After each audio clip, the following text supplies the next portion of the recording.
Hello Raihan Rafi ভাই। ভাই আপনি এটা কি করলেন? কলকাতার ইউটিউবারদেরকে টাকা দিলেন না কেন? এই যে এখন তারা টাকা না পেয়ে তুফানের বিপক্ষে উল্টাপাল্টা প্রচার করতেছে, বিষয়টা কি এখন খুব ভালো হচ্ছে? এটা কি করলেন ভাই আপনি? আপনি জানেন না যে ওরা টাকাকে রিভিউ দেয়? ওদের ভিতরে সততা বলতে কিছু নাই। সারা জীবন সিরিয়াল দেখে, আর ছবি যখন আসে বাণিজ্যিক ছবি, কলকাতা বলেন বাংলাদেশ বলেন, তখনই এরা উঠে পড়ে লাগে। আবার যখনই ওই টাকাটা দেয় তখন তারা পজিটিভ। আজকে অরিত্র কি গরু নাকি জ্ঞান কি নামটা, তো এই লোক আজকে আমাদেরকে কাক বিরিয়ানির গল্প শোনাচ্ছে। যাদের নিজের বাবা মার প্রতি টান নাই, যারা নিজের ইন্ডাস্ট্রির স্টারদের পছন্দ করে না, যারা নিজের ইন্ডাস্ট্রির সিনেমাকে সাপোর্ট করে না, তারা আসে আমাদেরকে কাক বিরিয়ানির গল্প শোনাতে। কত বড় আহাম্মক, আহাম্মকের দলেরা। রাফি ভাই, আপনি ভুল জায়গায় ভাই তুফান রিলিজ করেছেন। আপনার বোঝা উচিত ছিল এনাদের টেস্ট হচ্ছে ভাবির পাশা মারা, ভাবির সামনে মারা। ছি ছি ছি ছি ভাই, লজ্জা শরমের কথা। ভাই, এরা ম্যাক্সিমাম কলকাতার যারা আছে এরা ম্যাক্সিমাম 18+ কন্টেন্ট দেখতে পছন্দ করে। ইয়াস। তো এই হচ্ছে অবস্থা, বুঝছেন? এখন ওই জায়গায় যে আপনি তুফানটা রিলিজ করলেন, আপনার হাই ভোল্টেজ সিনেমা, এটার কদর তো তারা করতে পারবো না। কদর করার প্রশ্নই আসে না, কারণ তাদের কথা আছে না যে কুকুরের পেটে ঘি হজম হয় না, তাদের রুচির অবস্থা হয়েছে এরকম, বুঝছেন? সারাক্ষণ থাকে মাতাল, এরপর হচ্ছে আপনার 18+ কন্টেন্ট। হ্যাঁ, এই সব মিলায়া এদের অবস্থা এখন নাজেহাল। যেখানে ওরা ওদের দেশের স্টার দেব বলেন, জিৎ বলেন, অঙ্কুশ বলেন, এদেরকে এরা সাপোর্ট করে না, এদের ছবি এরা দেখে না, সেখানে আপনি তুফান কেন সেখানে রিলিজ করলেন? গত 7 বছরে কলকাতায় কমার্শিয়ালি কোনো হিট সিনেমা নাই, আপনি কি এটা জানেন? এত কিছু জানার পর আপনি সেখানে রিলিজ করলেন কেন? আজকে ডেনমার্কের মতো দেশে আপনার তুফান হাউসফুল, অথচ বাংলাতে রিলিজ করছেন। কলকাতা একটা বাঙালি রাজ্য, সেই বাংলাতেও চলতেছে না। কেন চলতেছে না? কারণ তারা নিজেদের মাতৃভাষায় তারা অভ্যস্ত না। তারা অভ্যস্ত কোথায়? হিন্দিতে, তামিল, তেলেগুতে, ইংলিশে। এদের জন্ম যদি এরা পারতো যে না আমি অস্বীকার করবো আমি বাঙালি না, তাহলে হয়তো সেটাই তারা করতো। আজকে যদি আপনি টাকা দিতেন তাইলে তারা পজিটিভ রিভিউ করতো। আজকে যদি শাকিব খানকে দিয়ে তাদেরকে ইন্টারভিউ দিতেন তাহলে তারা আপনার বিরুদ্ধে পজিটিভ করতো। কারণ শাকিব খানকে দিয়ে ইন্টারভিউ করালে সেখানে হিউজ পরিমাণের একটা ভিউজ, হিউজ পরিমাণের একটা ডলার ইনকাম। এইটাই তো হচ্ছে ভাই তাদের মূল ব্যবসা। আপনি খেয়াল করে দেখবেন রাফি ভাই, কলকাতার যারা ইউটিউবার আছেন সেখান থেকে যদি 500 কন্টেন্ট ক্রিয়েটর থাকে, 450 জন বা 490 জন ইউটিউবার শাকিব খান নির্ভর। খেয়াল করে দেখবেন শাকিব খানের যে কোনো সিনেমার টিজার ট্রেলার আসার সাথে সাথে রিভিউ। আরে ভাই, আমরা বাংলাদেশে বসে থেকে রিভিউ দিতে পারি না? আমরা রিভিউ ভিডিও আপলোড করতে গিয়ে দেখি 2 ঘন্টা আগে আমাদের দাদারা আপলোড করে ফেলেছে। ভিউ বাণিজ্যটা দাদাদের শাকিব খান নির্ভর কথাটা হয়েছে, এটা দেখলেই বোঝা যায়। ওইদিকে দেখেন আমরা যারা বাংলাদেশি কন্টেন্ট ক্রিয়েটর আছি, ইউটিউবার আছি, আমি ভাই বাদ দিলাম আমি কোনো ক্লাসের না, লো কোয়ালিটির, আমি কোনো ইউটিউবারের কাতারে পড়ি না, কিন্তু যারা আছে তারা কয়জন দেবজিৎকে নিয়ে কথা বলে বাংলাদেশ থেকে আমাকে দেখাতে পারবেন? হাতে গোনা 2-1 জনও তো দেখাতে পারবেন না যারা বাংলাদেশ থেকে কলকাতার স্টারদের নিয়ে কথা বলে। কেন কথা বলে না? কারণ তাদের ওই স্টারডম নাই। তাদের ফ্যানরা যত নোংরা ভাষা আছে, যত নোংরামি আছে, কমেন্ট বক্সে এসে দেখাতে পারে, ফেসবুক পোস্টের মাধ্যমে দেখাতে পারে।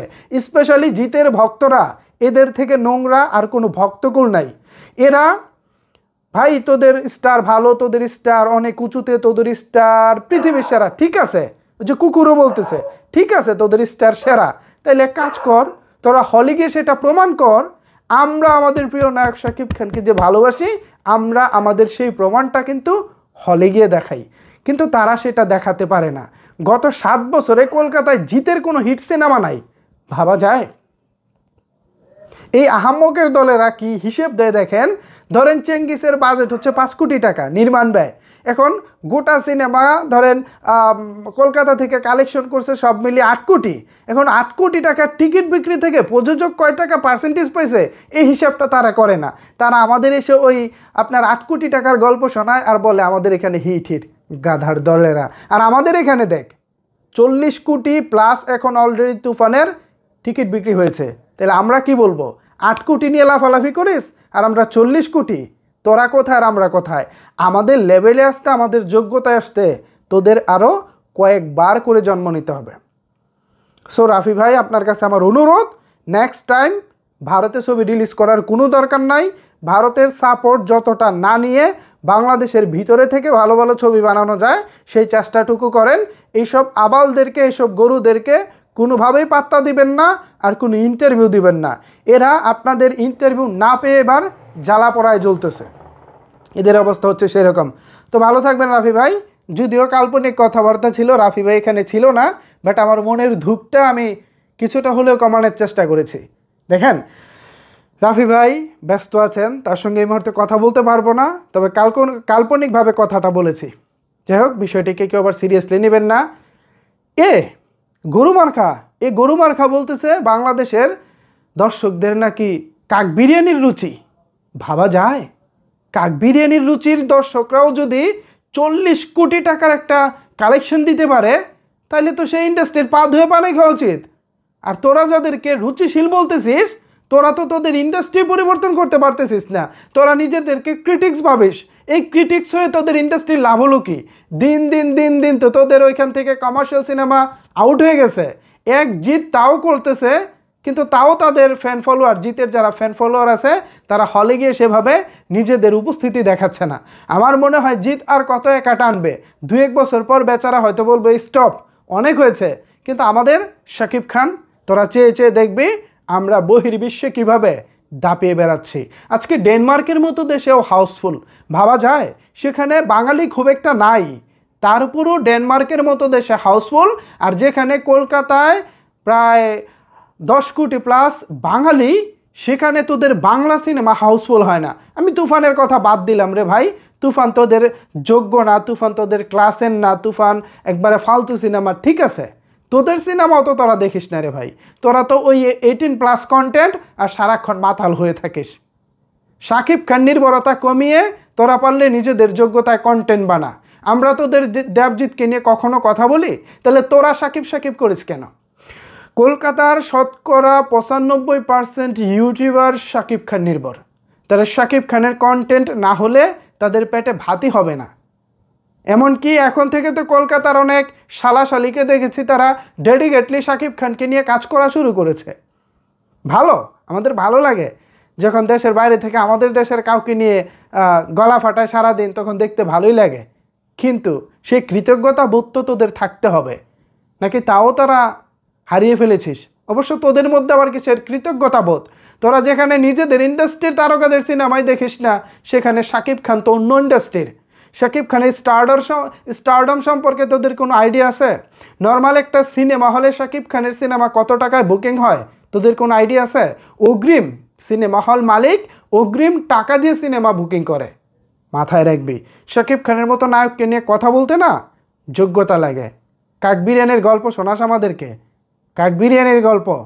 আমরা আমাদের দেশকে ভালোবাসতে জানি, আমরা আমাদের দেশের তারকাদেরকে সাপোর্ট করতে জানি। আমরা আমাদের দেশের তারকাদের সাপোর্ট করতেছি বলে ডে বাই ডে ভালো ভালো ছবি হচ্ছে। তোরা যদি তোদের ইন্ডাস্ট্রির তারকাদের সাপোর্ট করতি তাহলে তোদের ইন্ডাস্ট্রিও দিন দিন ভালো কিছু করতো। এভাবে ধুকে মরতি না তোরা। কিছুদিন পর ওই যে তোরা যে ছাপড়ি ইন্ডাস্ট্রি আছে, কলকাতার বাংলা ইন্ডাস্ট্রি, এইটা নিয়ে ছাপড়িগিরি করার, খিল্লি করার মতো ছবিও তোরা পাবি না। কারণ কলকাতায় সে পরিমাণের ছবিই হবে না। ইদানিং ছবি কমতে কোথায় এসে ঠেকেছে? 2010-11-12 দিকে তোদের ইন্ডাস্ট্রিতে বছরে কতগুলো সিনেমা হতো, আর এখন 24 সালে এসে দেখ তোদের ইন্ডাস্ট্রির কী অবস্থা। আমাদের ইন্ডাস্ট্রি যেমনই হোক তাও বছরে 50+ সিনেমা মুক্তি পায়, আর তোদের শরীরের ঘামের মতো ঝরে যাওয়ার মতো অবস্থা। ঝরে যাবি তোরা, শরীরের ঘামের মতো ঝরে যাবি।